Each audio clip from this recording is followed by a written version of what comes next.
wait, guys. What month is it? And we are in 2020. Okay, we're good. Chapter 7, Nightmare. I told Charlie I had a lot of homework to do, and that I didn't want to eat anything. Once in my room, I locked the door. I dug through my desk until I found an old pair of headphones, and I plugged them into my little CD player. I picked up a CD that Phil had given me for Christmas. It was one of his favorite bands, but they used a little too much bass and shrieking for my taste. I popped it into place and lay down on my bed. I closed my eyes, but the light still intruded, so I added a pillow over the top half of my face. I was surprised to find that I really did like the band after all, once I got past the blaring noise. And it worked. The shattering beats made it impossible for me to think, which was the whole purpose of the exercise. I listened to the CD again and again. Finally, I fell asleep. I opened my eyes to a familiar place, aware in some corner of my consciousness that I was dreaming. I recognized the green light of the forest, but then Jacob Black was there, tugging on my hand, pulling me back towards the blackest part of the forest. "Jacob, what's wrong?" I asked. His face was frightened as he yanked with all his strength against my resistance. I didn't want to go into the dark. "Run, Bella, you have to run," he whispered. "Why?" I asked, still pulling against Jacob's grasp, desperate now to find the sun. But Jacob let go of my hand and yelped, suddenly shaking, falling to the dim forest floor. He twitched on the ground as I watched in horror. "Jacob!" But he was gone. In his place was a large red-brown wolf with black eyes. That's some foreshadowing. The wolf faced away from me, pointing towards the shore, the hair on the back of his shoulders bristling, low growls issuing from between his exposed fangs. I was watching a light coming toward me from the beach, and then Edward stepped out from the trees, his skin faintly glowing. He held up one hand and beckoned me to come to him. The wolf growled at my feet. I took a step forward toward Edward. He smiled, and his teeth were sharp, pointed. "Trust me," he purred. I took another step. The wolf launched himself across the space between me and the vampire, fangs aiming for the jugular. "No!" I screamed, wrenching upright out of my bed. My sudden movement caused the headphones to pull the CD player off the bedside table, and it clattered to the wooden floor. I glanced, disoriented, at the clock on my dresser. It was 5:30 in the morning. Sometimes I wish I was like a vampire who could stalk No, you're people good. and Come then on. just laugh. We're doing our Twilight reading. What is up, Oh, little Lord. man? Yeah. Is that time? Okay. So I got a baby. I pulled the pillow back over my eyes. It was all no use, of course. My subconscious had dredged up exactly the images I'd been trying so desperately to avoid. Are you sure you don't want to listen to all of it? I couldn't put it off any longer. I went to my desk and switched on my old computer. All right, Dawson, you're gonna listen to some Twilight. Okay. Eventually, I made it to my favorite search engine, Google. Then typed in one word: vampire. When the results came up, there was a lot to sift through. Then I found a promising site: Vampires A to Z. 2 quotes greeted me on the homepage. Throughout the vast shadowy world of ghosts and demons, there is no figure so terrible, no figure so dreaded and abhorred, yet dight with such fearful fascination as the vampire. If there is in this world a well-attested account, it is that of the vampires. Official reports, versions, of priests, of magistrates. The judicial proof is most complete. And with all that, who is there to believe in vampires? Is it really? I've never heard of any cases of vampires. No. The rest of the site was all the different myths of vampires held throughout the world. I read carefully through the descriptions, looking for anything that sounded familiar, let alone plausible. There wasn't much that sounded like the movies I'd seen. Only 3 entries really caught my attention. The Romanian, something I'm not going to try to pronounce quickly, a powerful undead being who could appear as a beautiful, pale-skinned human. The Slovak Nalapsi, a creature so strong and fast it could massacre an entire village in a single hour after midnight. And one other, the Strigoni Benefici. About this last, there was only one brief sentence. Strigoni Benefici, an Italian vampire, said to be on the side of goodness and a mortal enemy of all evil vampires. Interesting. It was a relief, that one small entry, the one myth among hundreds that claimed the existence of good vampires. I like how she's like, she just needs one sentence to be like, maybe he's not a bad guy. You know, I know that you're saying that all of them are bad, but there's one that's not, and he could be that one. He's totally it. Overall, though, there was little that coincided with Jacob's stories or my own observations. Speed, strength, beauty, pale skin, eyes that shift color, and then Jacob's criteria. Blood drinkers, enemies of the werewolf, cold-skinned, and immortal. There were very few myths that matched even one factor. Aggravated, I snapped off the computer's main power switch, not waiting to shut things down properly. Yes! The biggest no-no. You're gonna have a rough time, Bella. You thought your computer was bad before? Through my irritation, I felt overwhelming embarrassment. It was all so stupid. I was sitting in my room researching vampires. What was wrong with me? Uh-oh. Is it baby Dawson? Yeah, well, Bella's pretty dumb, and it came through, even to a baby. Piss He the baby knows. off. He knows. I had to get out of the house, but there was nowhere I wanted to go that didn't involve a 3-day drive. I pulled on my boots anyway, unclear where I was headed, and went downstairs. I shrugged into my raincoat without checking the weather and stomped out the door.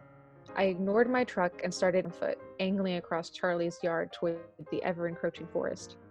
It didn't take long till I was deep enough for the house and the road to be invisible.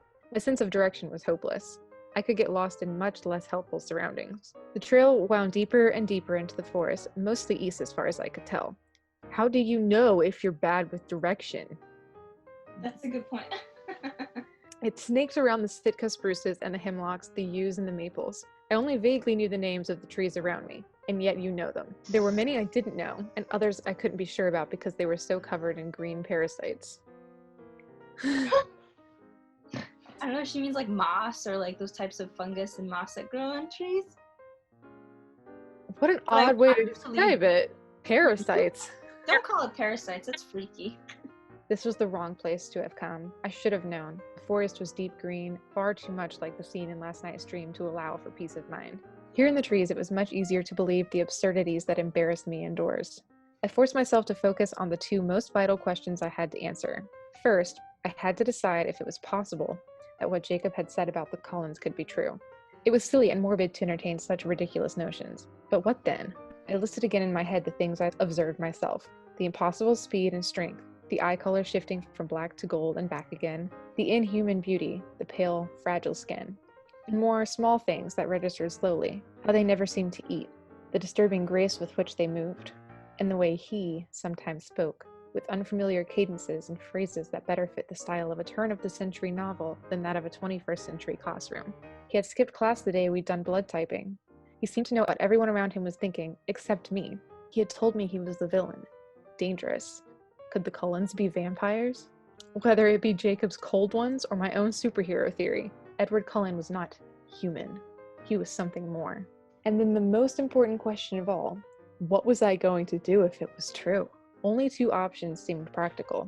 The first was to take his advice, to be smart, to avoid him as much as possible, to cancel our plans, to go back to ignoring him as far as I was able, to pretend there was an impenetrably thick glass wall between us in the one class where we were forced together. Miming that there's a glass wall is all I can picture right now. Like, you got the answer? Tell him to leave me alone. I was gripped in a sudden agony of despair as I considered the alternative. My mind rejected the pain, quickly skipping on to the next option. I could do nothing different. After all, if he was something sinister, he'd done nothing to hurt me so far. My head spun around in answerless circles. There was one thing I was sure of, if I was sure of anything. The dark Edward in my dream last night was a reflection only of my fear of the word Jacob had spoken, and not Edward himself. And I knew in that I had my answer.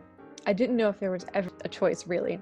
I was already in too deep. Now that I knew, if I knew, I could do nothing about my frightening secret. Because when I thought of him, of his voice, his hypnotic eyes, the magnetic force of his personality, I wanted nothing more than to be with him right now. Even if, but I couldn't think it. Not here, alone in the darkening forest. Not while the rain made it dim as twilight. Told ya. I shivered and rose quickly from my place of concealment, worried that somehow the path would have disappeared with the rain. But it was there, safe and clear, winding its way out of the dripping green maze. I followed it hastily. It was just noon when I got back inside. I went upstairs and got dressed for the day. It didn't take too much effort to concentrate on my task for the day. A paper on Macbeth that was due Wednesday. And so the day was quiet, productive. I finished my paper before 8. I slept dreamlessly that night, exhausted from beginning my day so early and sleeping so poorly the night before. I woke for the second time since arriving in Forest to the bright yellow light of sunny day. I skipped to the window. You skipped to the window, it's like right there. I can't imagine Bella skipping. All I could hear out of this was Claire being like, the joy that ensued with this. Bella has no joy. She just has angst. It was nearly warm and hardly windy at all. I hesitated on my way out the door, a hand on my rain jacket. It would be tempting fate to leave it home. With a sigh, I folded it over my arm and stepped out into the brightest light I had seen in months. I was one of the first ones to school. I hadn't even checked the clock in my hurry to get outside. I parked and headed toward the seldom-used picnic benches on the south side of the cafeteria. "Bella," I heard someone call, and it sounded like Mike. "Hey, Mike," I called, waving back. He was so delighted to see me, I couldn't help but feel gratified. It's time for class, and I can't be late again. I gathered my books up and stuffed them in my bag. When I saw Jessica and Trig, she was bubbling with enthusiasm. She, Angela, and Lauren were going to Port Angeles tonight to go dress shopping for the dance, and she wanted me to come. I was far too lost in my own frenzy of anticipation to notice much of what she said. I was painfully eager to see not just him, but all of the Cullens, to compare them with the new suspicions that plagued my mind. As I crossed the threshold of the cafeteria, I felt the first true tingle of fear slither down my spine and settle in my stomach. As was my routine, I glanced first toward the Cullens table. A shiver of panic trembled in my stomach as I realized it was empty. Desolation hit me with crippling strength. I shambled along behind Jessica, not bothering to pretend to listen anymore. I vaguely noticed that Mike held the chair out politely for Jessica, and that her face lit up in response. I realized I'd been holding on to the last shred of hope when I entered biology. Saw his empty seat and felt a new wave of disappointment. Oh my god. Oh, Bella. The rest of the day passed slowly, dismally. I was glad to leave campus, so I would be free to pout and mope before I went out tonight with Jessica and company. She just enjoys this. She really does. But right after I walked in the door of Charlie's house, Jessica called to cancel our plans. She rescheduled our shopping trip for tomorrow night, which left me with little in the way of distractions. I had a small collection of books that came with me to Forks, the shabbiest volume being a compilation of the works of Jane Austen. Selected that one, and headed to the backyard. I lay on my stomach, crossing my ankles in the air, flipping through the different novels in the book, trying to decide which would occupy my mind the most thoroughly. I started into Sense and Sensibility, only to remember after I began chapter 3 that the hero of the book also happened to be named Edward. I watched TV with Charlie after dinner for something to do. I didn't like baseball, so he turned it to some mindless sitcom that neither of us enjoyed. He seemed happy, though, to be doing something together. "Dad," I said during a commercial, "Jessica and Angela are going to look at dresses for the dance tomorrow night in Port Angeles, and they wanted me to help them choose. Do you mind if I go with them?" He was confused. "But you're not going to the dance, right?" "No, Dad, but I'm helping them find dresses, giving them constructive criticism." "Well, okay." He seemed to realize that he was out of his depth with the girly stuff. "We'll leave right after school so we can get back early. You'll be okay for dinner, right?" "Bells, I fed myself for 17 years before you got here." It was sunny again in the morning. I had planned my arrival at school so that I barely had time to make it to class. It was the same as yesterday.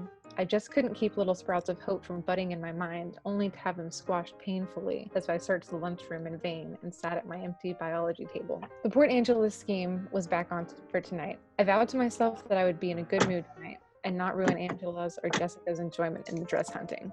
My excitement increased exponentially as we drove out of town limits. So through my light shirt. Are you laughing at my inability to seem to read today? Yes. Thanks. Yeah, I'm very excited for tomorrow. After Port Angeles. Port Get Angeles. some action. Bye. Bye. Bye.